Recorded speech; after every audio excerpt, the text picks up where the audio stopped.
Ami d'Abzina, bonsoir. Bonsoir. Bienvenue au Relais de Poche pour une chronique littéraire. Alors ce coup-ci, nous allons avoir une chronique avec une Anglaise qui vit en Ariège et qui a écrit déjà 2 romans. Donc le premier, Le Chalet, qui a été édité il y a 2 ans et qui est sorti en Angleterre et qui a fait, je crois, plus de 100 000 exemplaires en Angleterre et qui marche très bien en France également. Et c'est un livre que je vends bien ici au Relais de Poche. Mais on est surtout, elle est là aujourd'hui pour son nouveau roman, La Croisière. Voilà, tous les deux à l'Archipel. Donc c'était l'Archipel Poche et l'Archipel Grand Format. Ce sont deux livres, ce sont deux polars qui font penser un peu à des huis clos. Tous les deux, un se passe dans un chalet dans les Alpes, même s'il y a des sorties, etc. La Croisière, c'est encore plus fermé parce que ça se passe dans un grand bateau de croisière dans les Caraïbes. Les Caraïbes, oui, voilà, c'est ça. Oui.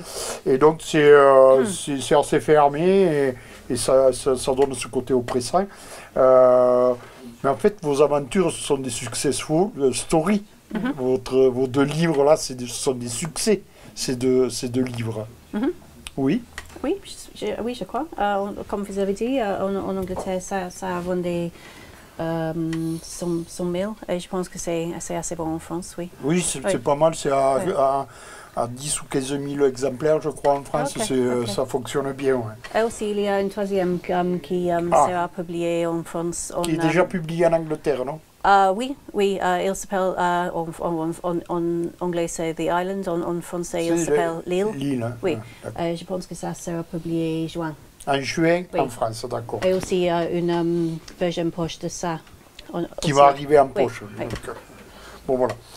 Donc venons-en au roman. Ce coup-ci, donc, vous vous situez sur un paquebot de luxe qui fait une escale dans les Caraïbes. Il a cela en commun avec le précédent roman, Le Chalet, que nous fréquentons la haute bourgeoisie. Nous sommes dans les hautes sphères de la haute bourgeoisie, mais qu'il y ait aussi question des petites gens, du personnel. Est-ce le choix délibéré que d'afficher ce contraste justement entre la haute bourgeoisie et puis le petit personnel, pour le dire comme ça? Sorry, j'ai pas bien compris. Est-ce que le contraste que vous opérez dans vos 2 livres entre les riches et les moins riches, c'est une volonté ou c'est l'obligation du récit? Oui, je pense que c'est assez une volonté. Mais il y a aussi le contraste et les différences, mais c'est pas une livre politique. C'est pour l'objet du récit, quoi. Oui. C'est nécessaire pour le récit. Moi, je l'ai ressenti comme ça, toujours. Pardon? Je l'ai ressenti de cette manière-là. Ok. D'accord.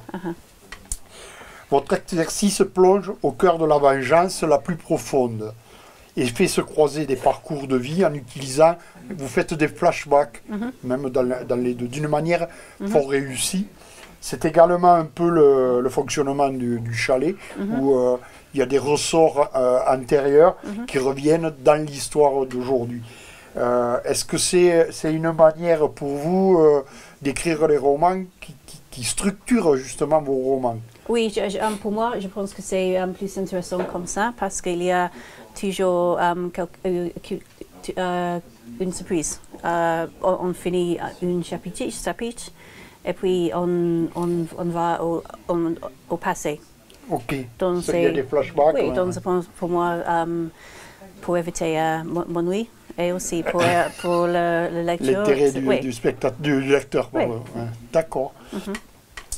Votre écriture renvoie sans sourciller à l'écriture d'un scénario de film. Je trouve que ces 2 livres, ils peuvent s'adapter dans des films, en fait, pour des scénaristes qui, je pense, trouveront facilement l'intérêt à ça.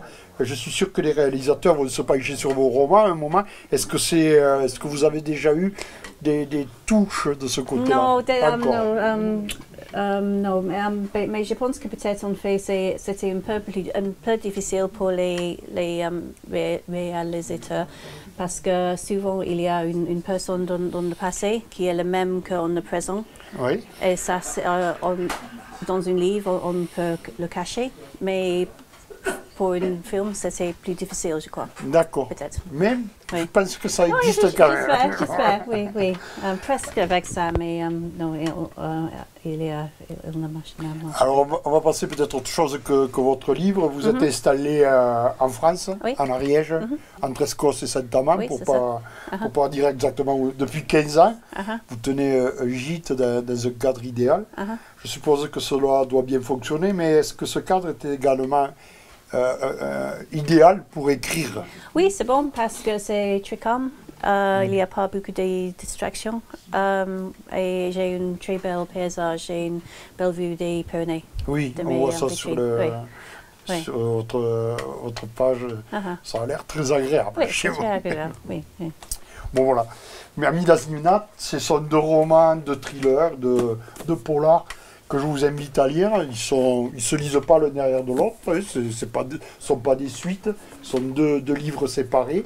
Mais voilà, de Catherine Cooper, donc notre ariégeoise anglaise, qui produit ses livres dans l'Ariège. Et vous pouvez le trouver au Relais de Poche, bien sûr, et dans toutes les bonnes librairies.